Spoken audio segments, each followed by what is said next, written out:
Curry చేస్తున్నాము.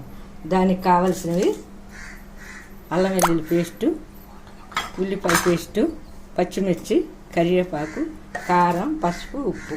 Stove on చేసి కళాయి పెట్టుకోవాలి. కళాయి పెట్టుకొని 3 స్పూన్లు ఆయిల్ వేసుకోవాలి. ఆయిల్ వేడెక్కిన తర్వాత ఉల్లిపాయ వెల్లుల్లి పేస్టు వేసుకోవాలి.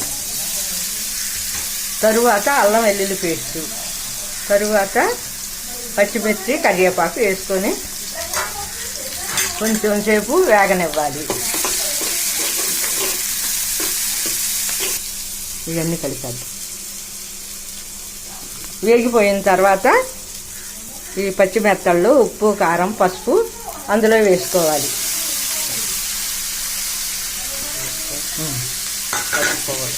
వేసుకొని కలుపుకోవాలి. ఒక 5 నిమిషాలు కలుపుకోవాలి. కలుపుకున్న తర్వాత చిన్న గ్లాసు వాటర్ పోసుకోవాలి.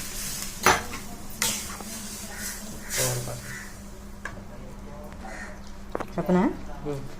పోసుకున్న తర్వాత కొంచెం చింతపండు పులుసు కూడా వేసుకోవాలి.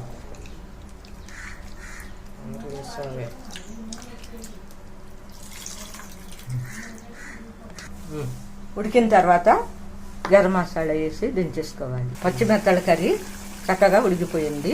దించే ముందు గరం మసాలా వేసుకొని ఒక 5 మినిట్స్ ఉంచుకొని దించేసుకోవటం.